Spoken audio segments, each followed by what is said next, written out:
Hey everybody, I haven't been able to go deer hunting for a couple weeks now, but we're trying to get out this afternoon. Got all my gear ready and my bow and everything. I'm actually going to be using my bike to, let me get this in focus here, using my bike to get where I'm going today. Not that it's really essential, but it's going to help me get in a little more quietly and get a little closer to my stand and hopefully get a buck out this afternoon or this evening. It's that time of year, you got to be out there hunting. It's November 3rd, but it's crazy. It's 78, 79 degrees out right now in lower Delaware. It's insane. It is not the kind of weather you want this year. I just got back from North Dakota. I'm still editing video from that trip.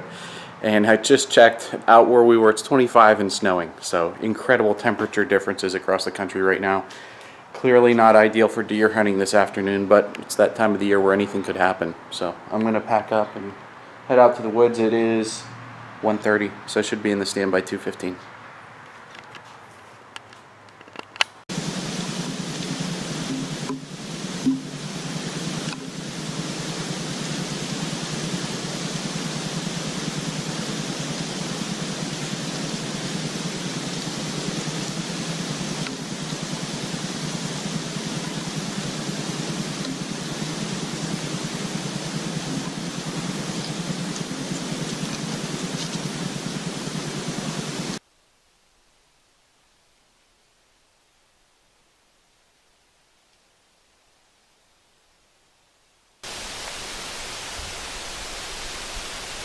It's November 3rd.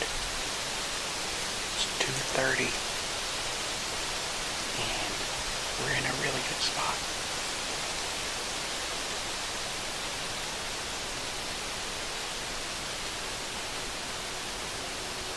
Unfortunately, it's like 80 degrees today. It's actually warmer today than it was the first day of deer season, which is crazy. So we're going to stay here till dark. There's a lot of new scrapes in the area, and I've been seeing deer entering the field nearby. Probably going to do a little calling and a little rattling, and hopefully we get one to come in.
another slow evening in the woods. Unfortunately, I didn't see any deer tonight. I probably couldn't pick worse conditions other than being November 3rd. It's 80 out and it's a full moon, so I didn't see anything. A little bit defeated there, but I did pull my trail cam tonight, and I got a couple pictures of the buck that I'm looking for. So there's that hope. And next week it looks like it's going to cool off a little bit. So I'm just sitting here getting ready for next time I can go out, which is next week, probably Tuesday or Wednesday. And I wanted to do a quick review. One of the 2 or 3 things that I really got for this year is pretty new just in the last week, and that's the Sitka tool bucket. Pretty pricey for a backpack, but I decided it was worth it because I have a lumbar pack and I have a backpack, and none of them are really meeting my needs in terms of being able to kill film and carrying my hunting gear. Both of the other packs I have are great for just hunting gear, but with the backpack, all the camera gear is falling to the bottom and kind of clanking around, and then with the lumbar pack, I'm running out of room. So what do? I went through a lot of reviews on this. I saw a couple YouTube reviews, but not that many, so this is something to add for that for somebody who's considering this pack. It has a grommet here, so I use that today. Today was the first time out. You can hang the pack by this at the top. It's pretty convenient. You got your 3 panels in here. I got some snacks and hand warmers, release and shooting gear, and then some keys and camera gear in here. I got SD card and things like that. Not too many pockets, as you can see on the outside. I got a camera arm on here, pocket over here for a water bottle, at 80 out, certainly have that out today. And then my kind of fake rattling antlers fit in perfectly here on the back. So once you have this up, you look down here, you can have a front pocket where you can put some simple clothing items like a hat or gloves. What else do I got here? I got some flagging tape and a bleat call. And then you have your inside pockets. Everything kind of lines up. It's called the tool bucket for a reason. Everything lines up circularly, so you can kind of put these things along the outside. I got cleaning gear, bow hanger, tree saw, things like that.